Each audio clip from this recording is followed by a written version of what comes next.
let's get into it. So yeah, I'm doing an educational rapid speedrun today, 10-0. I'm gonna be starting from 800, and I decided I'm gonna play all just straight openings today. I'm gonna play 1d4 as white in all my games, and as black I'm gonna play, I think I'm gonna play e4, e5, just kind of classic, and the King's Indian against d4. So actually just kind of like my main openings. I'm not sure about e4, e5, that's my main exactly, but there you go. Okay, Chigorin. Wow, already they're hitting us with the tough stuff.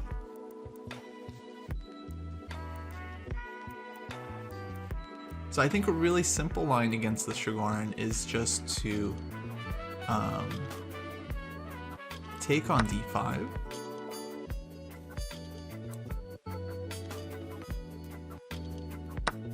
After queen takes d5, just go e3. So like defending the pawn and prepping knight c3. Oh, I don't have arrows. Oh man, that's not good. I'm gonna need arrows. I'm gonna need arrows.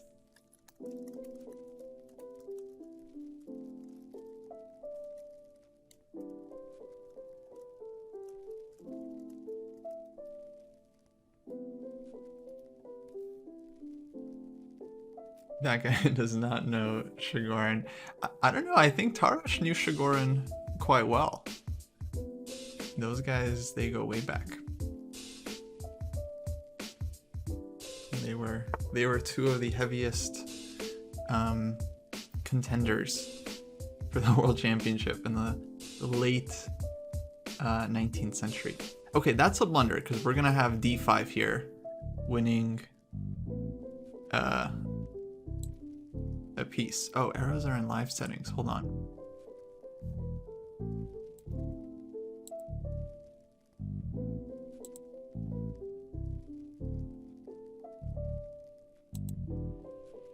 Oh, there we go.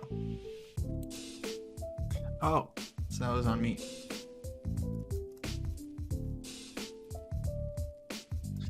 What black should have done was go bishop b4 here. Pin the knight. And then white will go like bishop d2 to attack the queen. And then black takes, and then we go bc, and that's kind of the line. Okay, queen e6, we're gonna push d5, and we're gonna win this piece. I don't want to slow roll the guy too bad.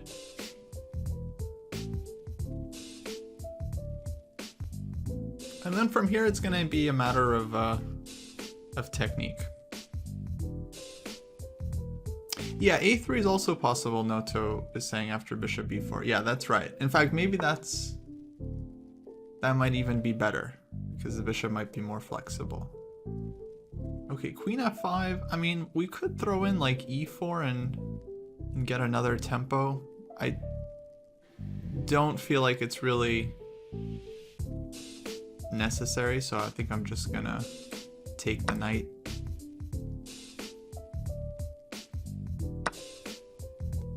Okay, so now we're a piece up. There's nothing crazy we have to do. I'm gonna play e4 now because it's just a good move. We get tempo and we like open up our bishop.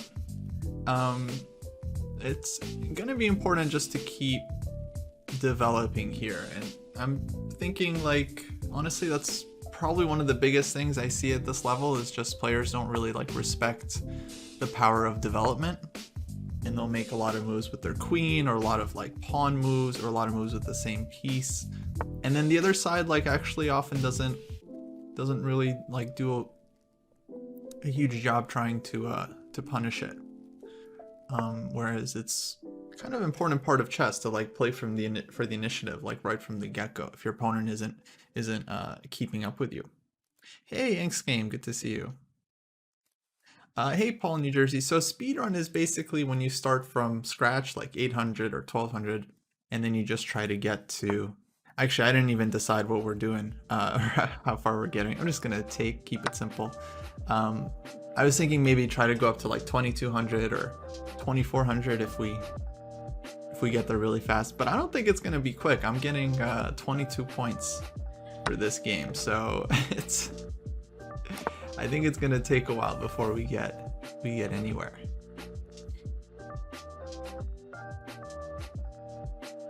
I was thinking to divide it up by like openings, like just combining all the games where I play 1d4, all the games where I play King's Indian, all the games where I play like e4, e5, and then making those just like 3 separate videos.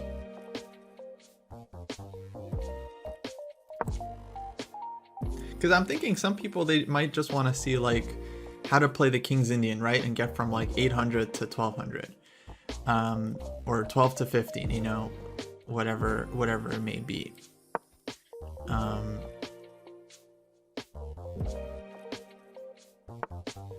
And then, okay, my rating will kind of adjust differently, you know, I'll go from like 853, like 890 or what have you, but do mention opening and rating in the title though, regardless of playlists. Okay. Yeah, I don't know. All right, so we're playing the Queen's Gambit here. We got c4, e6, knight c3, bishop b4. This is an interesting line. This is like black is trying to play the Rogozin, but they haven't committed to knight f6 yet. I'm thinking maybe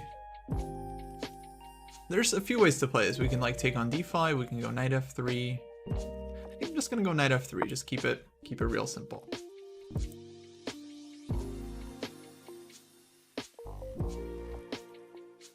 Well, if I did it in terms of the opening, then I would still keep the rating. So it would be something like King's Indian 800 to 1200, or like 1d4 1200 to 1500. Okay, so black has taken this pawn. We're gonna win this pawn back. This is a Queen's Gambit after all. The only question is whether we want to play e3 or e4. I think when in doubt, just take the space. Just go e4. Especially if it feels like, okay, black has already played e6, not exactly the most active position. All right, knight f6 hitting the pawn. We can go bishop g5 or we can go e5. If we play bishop g5, the main thing we have to think about is h6. Because if we go back, then g5 comes, we have to go back again, and black might be able to grab the e4 pawn. So if we start with e5, then knight d5 hits the pawn on c3, kind of annoying. I also like the idea of just playing bishop a3 in this position, which actually demonstrates a big reason why you don't want to take on c3 as black if your opponent hasn't played a3. This is the most instructive thing so far that's happened. Because here I have like this bishop a3 move, I don't have to spend the tempo playing a4 trying to get bishop a3 in. Okay, the only question is how to do it, because e4 pawn is hanging. And then if I go e5, knight d5, I owe him a tempo to defend the c3 pawn.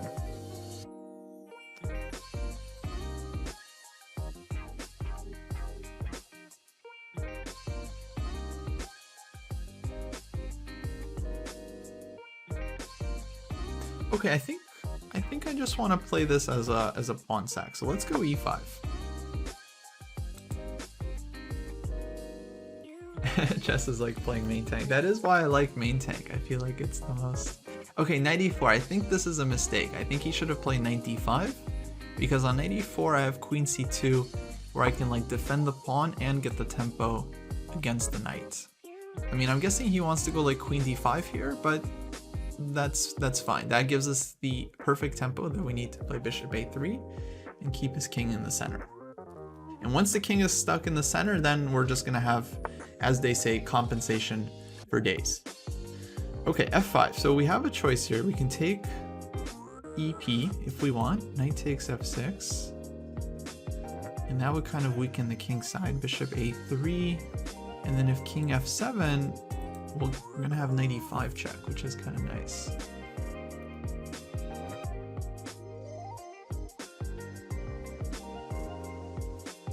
Yeah, I mean, we don't have to take en passant. We could also just go bishop a3 here and then take on c4 next.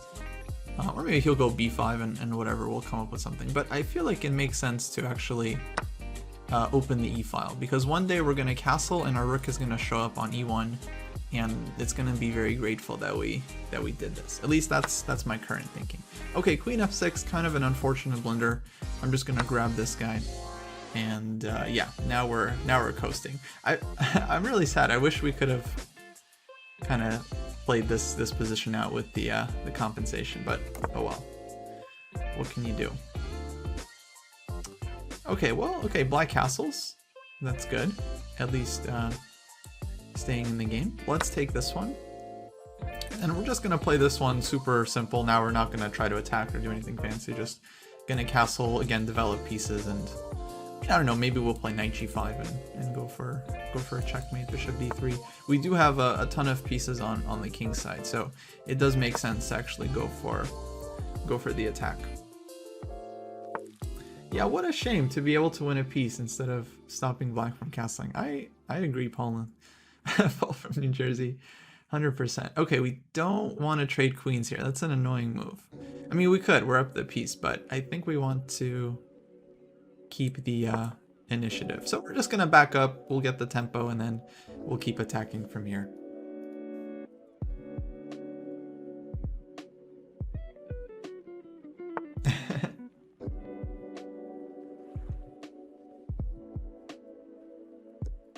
Okay, we have this trick, which I think I should play just for educational reasons. Takes, knight g5. Fortunately, king can just move away, but let's try it. Hey, Chess Kid, rating with a party of 36. Welcome, Chess Kid. Welcome, come on in, guys. Oh, black just took, king takes h7. Dramatic blunder. Dramatic blunder, because now we're getting knight g5 check. Think about that. And we're winning the queen. Well, you guys caught me in the middle of an educational rapid speed run. We started at 800. We're gonna go all the way till 2200, maybe 24. We'll see. We'll see how we feel. And yeah, we're gonna be playing d4 all day long. Okay, another discovered attack. I'm thinking queen h5 here is a smart move, hitting the rook and stopping black from playing e takes d4.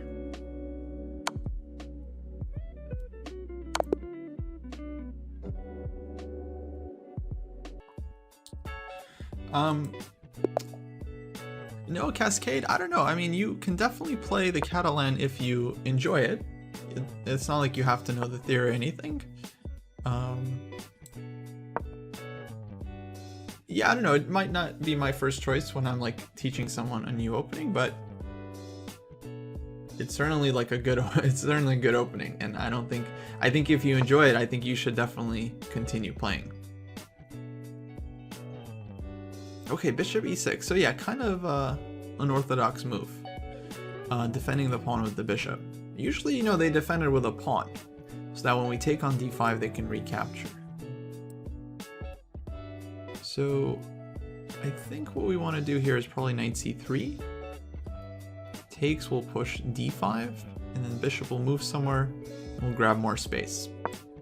I think this is the ambitious way to play it. We could also like take on d5, and maybe get a small advantage because we trade off our c pawn for one of their center pawns.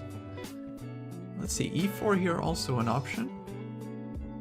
That would allow c6. I think I'm just gonna play d5 first.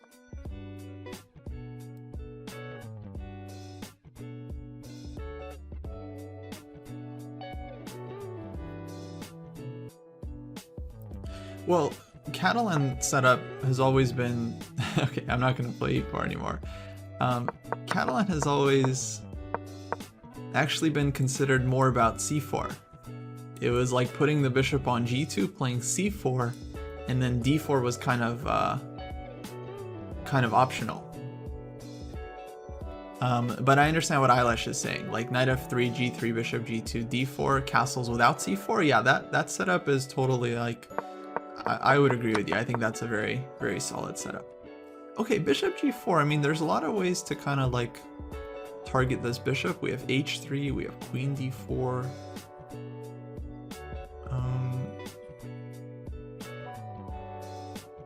Yeah, I don't know. Obviously we can go queen a4 check and take the pawn as well. That might even be the simplest, but usually, you know, you want to take the pawn with the bishop, right? So how are we gonna get that?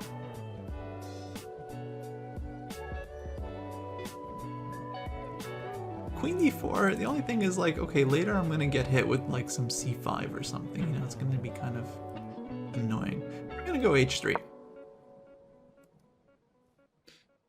Hey 17, how's it going?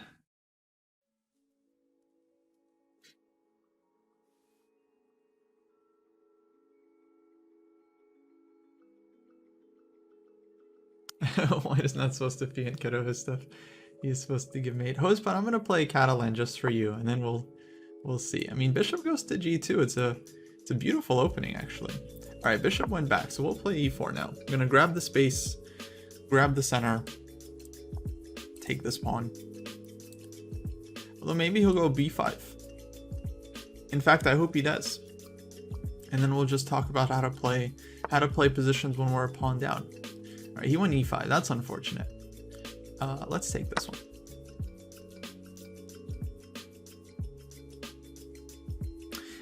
Why Tarash? I just like Tarash. I think I'm a fan. So, just made sense to me. All right, c6. Good move. Challenging the center. Let's just keep developing here. Knight f3.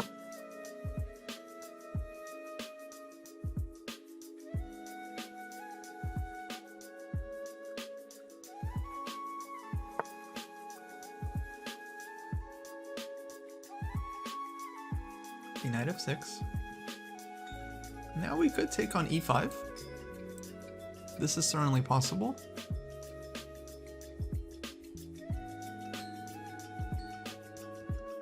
And I think we should, because this is just a central pawn.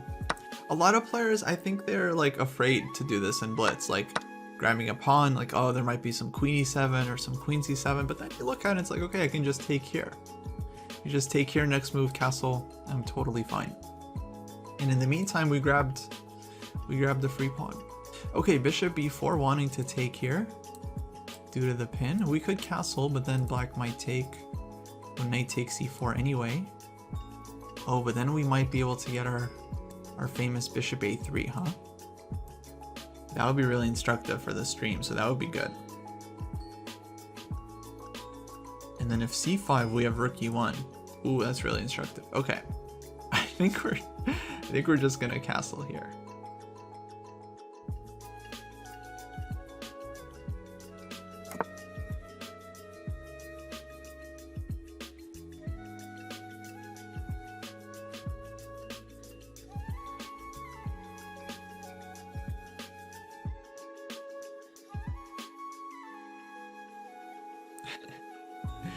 My favorite streamer, Paul Murphy. That's funny.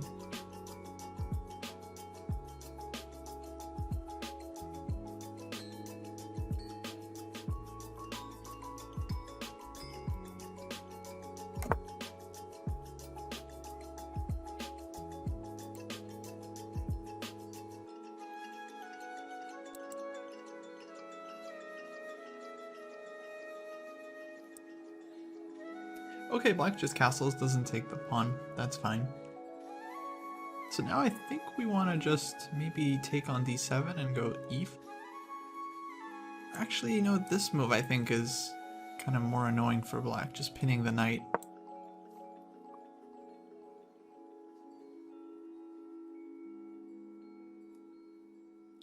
Yeah, Cascade asked a good question. You know, the chess.com engine, it gives you the best move, but it doesn't really tell you the idea. This is what I would say. Try to understand the idea, like analyze a couple moves, like going back and forth. Like, okay, it gives you one move and then you say like, well, why does that win? What if I play here? You know, try to come up with some defense and see how it crushes you. And then maybe you get some idea of like why the move is winning. If you don't, then just like move on. You know, like if you can't understand the engine move after looking at it for like a minute, 2 minutes, then it might not be worth looking at, because the engine, it often just suggests kind of useless stuff. So I would I would like try to understand, like go back and forth a couple moves, but then don't kill yourself doing it. All right, queen e8. This gives us the opportunity to take and weaken black structure, which is not always the best thing to do, but I think at lower levels is often quite dangerous. So we're gonna do it. Here, I mean, I think it is objectively good as well. And then on gf, we'll probably follow up maybe knight g4, hitting this one and inviting black to take and getting our queen in.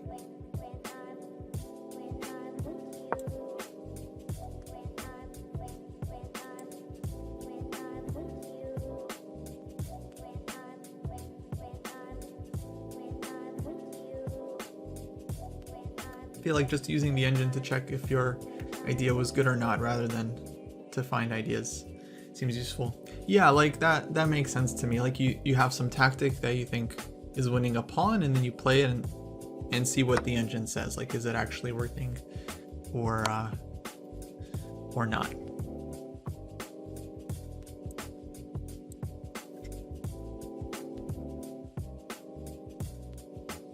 All right, we're giving check. My guess is black is going to play king h8 here. And then we're going to think about how to get the attack going. A couple things we want to do. I want to get the bishop to d3 and then maybe throw this pawn up to e5. Oddly enough, hits the bishop on b4, but also we want to get queen f5 and just get this checkmate. Bishop d3, you know, black can go queen e5 and blockade. Then f4, queen d4 check. Kind of unpleasant. So maybe we go e5 first. Queen takes e5, bishop d3, bishop takes. And then black's queen is active, so we don't really have like... I mean, it might be good. It's probably still good for white. bc3 and then rook ae1 coming. But it feels a little complicated. It feels a little unnecessary.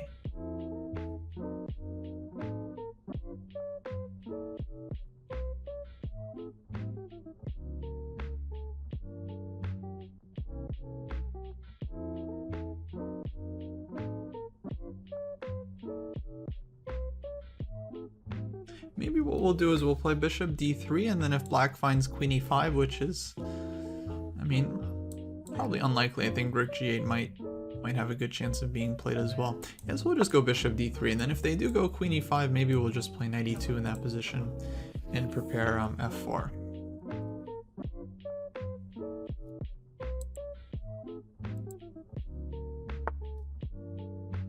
Yeah, I thought rook g8 might happen. All right, so queen h4. And then on rook g6, I think we're gonna strongly consider e5 and taking the exchange.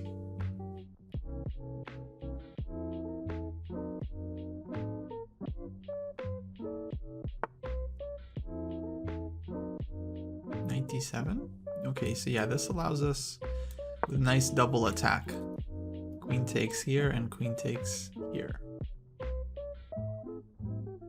And then on rook g7, I think we might even just play e takes f6. E takes e5. Okay, that allows queen takes h7.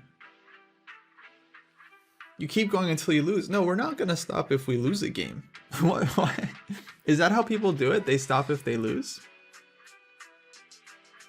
Next game, playing Amaru.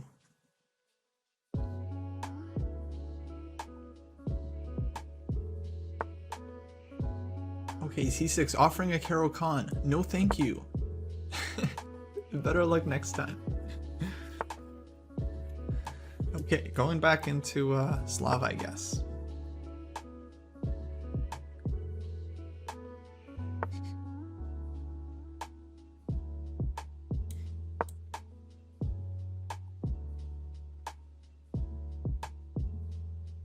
Meanwhile, Faruja and Penguin still just duking it out. 30 seconds aside. Okay, e6. So we got a Semi-Slav here. There's a lot of stuff you can do against a Semi-Slav. I'm thinking... Oh, I need to update my score before I forget.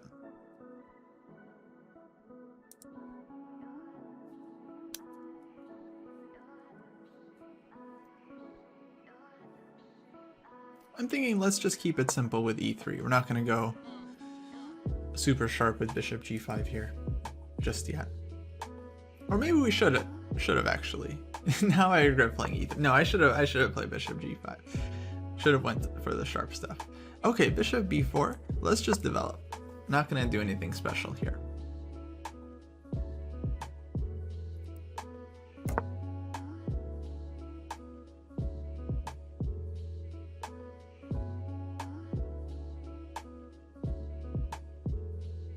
Okay, castles. Let's play queen c2.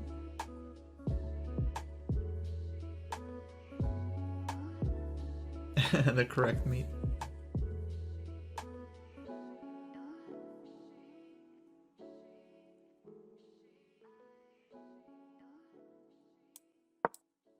Yeah, we're just going to develop really simply here. Maybe prepare to recapture on c3 with the bishop, maybe even castle queenside, and at some point we're thinking about a g4 push. This is actually kind of the way you try to attack in these kinds of positions. Maybe we can play for castles and get a small advantage. Okay, black wants to go fishing here with knight g4. Well, I guess you caught yourself a fish, huh? You caught yourself a real fish.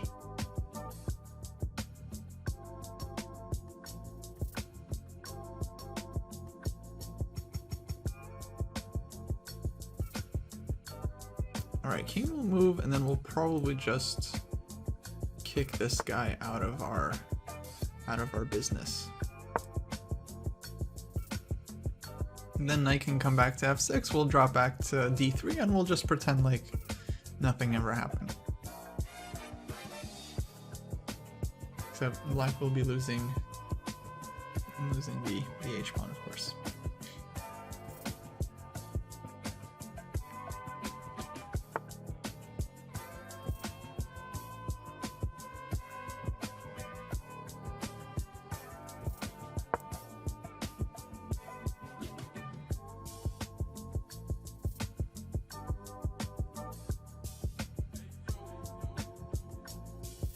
Hey Brayden, how's it going? e5. Well, yeah, we have this knight on f3 specifically to play against this move. So now we want to think about either taking or going knight e5. Probably d.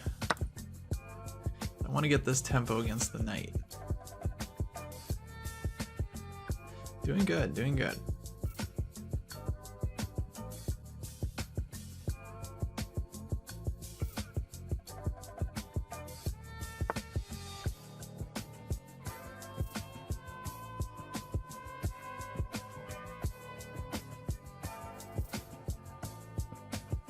Okay, knight e4.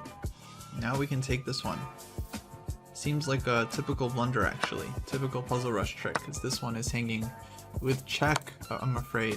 If it wasn't hanging with check, then at least black would have ed3. Things would not be so simple, but the fact that it's with check is a crucial detail. Alright, c5, yeah, we'll take that with check. Not because we're greedy, but because we have to. You know, the bishop was hanging, was under attack.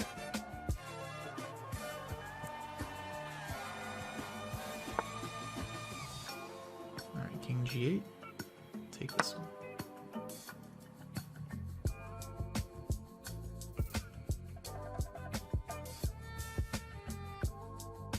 Hijibu, yeah, we can play against viewers, but you gotta be around my rating. We decided. Oh, queen a5 check. Wow, I didn't see this one. Oops, we got lucky here, fellas. We got a little lucky.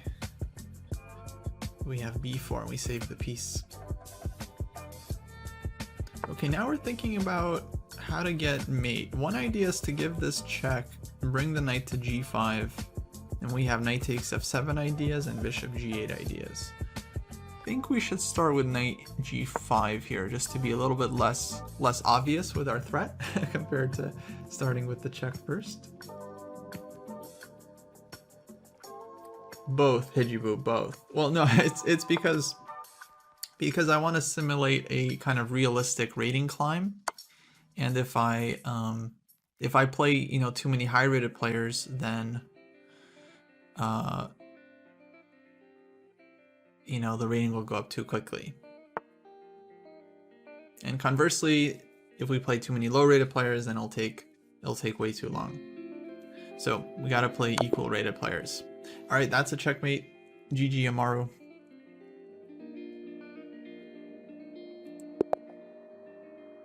And let's see, we got Mahim. All right, we're gonna stick to 1d4. Playing 1d4 all day here, all day.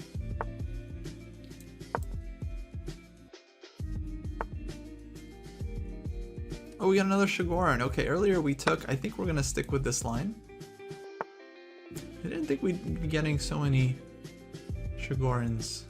Now that's a weird one. That's a weird one. Hey, good to hear from you, Mike Can't Read. I'm glad you're enjoying it. Alright, we're gonna take this piece. We've got a no tolerance policy for piece hangs. We're gonna take. Alright, this is a nice little trick worth knowing, right? Take and then Queen A4 check. That's my Puzzle Rush training for you. Yeah, Woodpecker was great. I mean, it's a great way to get a lot of just a lot of tactics in short order. The thing is, like, people were, I think, focusing too much on like the method. And the point is, like, the way you get better at tactics is you just do a lot of tactics over a month or 6 weeks. You just do a lot, like hours and hours and hours, right? 1 hour a day, 2 hours a day, etc. When I was doing the Woodpecker, it was like 2-3 hours like every other day or 5 days a week or so. It was quite a bit. So I was doing a lot.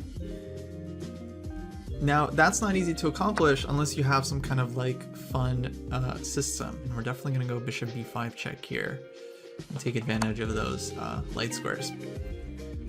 So the Woodpecker method is great because, like, it just gives you like a fun format to like do a bunch of tactics.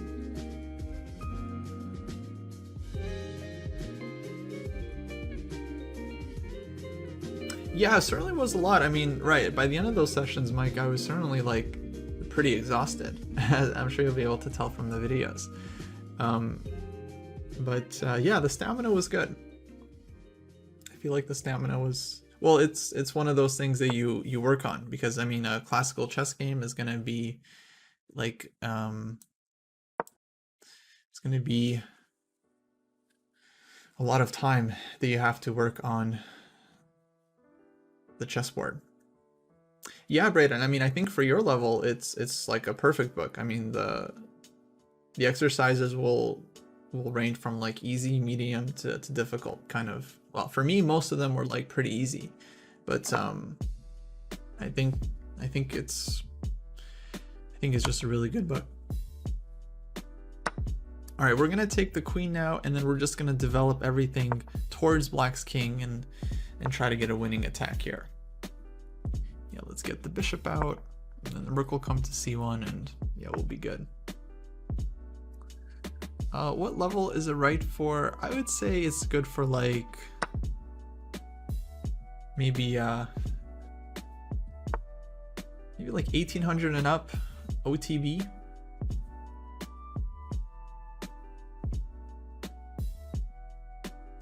Maybe even 1600. I mean, the easy problems are not that hard. Like 1600 is a good level for the easy section, for example. To do the whole book, I think you have to be a little bit more advanced, but that's kind of the point, is that you could just do the easy section and just woodpecker those problems, or just do the easy and the intermediate. Like if you're around 1800 to 2000, I would say just do the intermediate and the easy section, and then that's it. Don't touch the advanced until you go through the first parts.